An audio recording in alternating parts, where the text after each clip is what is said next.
Bonjour à toutes, bonjour à tous. Merci d'être avec nous sur Radio M pour l'essentiel de l'information de ce lundi.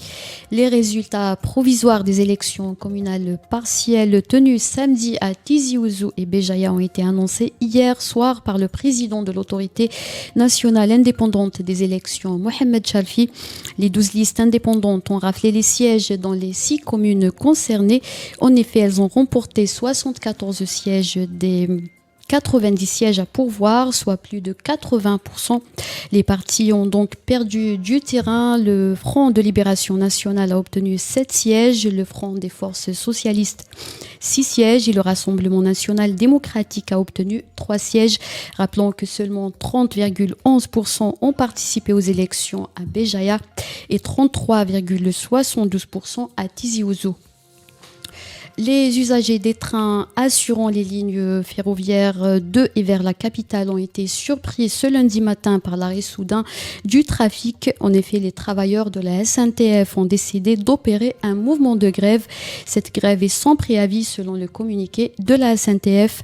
L'entreprise a informé les usagers que les trains assurant les lignes Alger-Tnia, Al-Afron et Zeralda étaient à l'arrêt. Elle a ajouté que les trains assurant les grandes lignes pourraient également s'arrêter ce lundi. L'université d'été du Rassemblement pour la culture et la démocratie RCD prévue du 20 au 22 octobre a été interdite pour la seconde fois.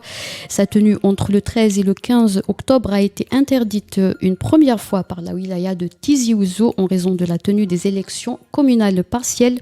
Le parti a dénoncé dans un communiqué une escalade dans la voie du pire. Il a indiqué qu'il envisageait une action de justice face à cette interdiction.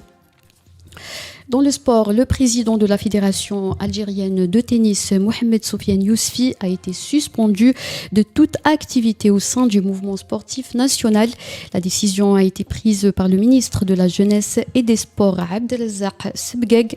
Cette suspension est à titre conservatoire pour le comportement hostile à la moralité sportive, selon un communiqué du ministère de la Jeunesse et des Sports.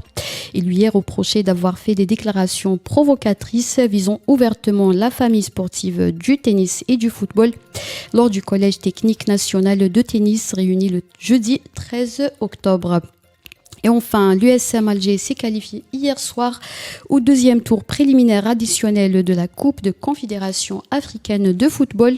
L'USM Alger a vaincu son adversaire, les Togolais de l'ASC Kara, avec un score de 2 buts à un match retour du deuxième tour préliminaire disputé au stade du 8 mai 1945 à Sétif. L'USMA connaîtra son prochain adversaire au prochain tirage au sort prévu mardi prochain au Caire. C'était la dernière information. On se retrouve tout à l'heure pour un autre flash.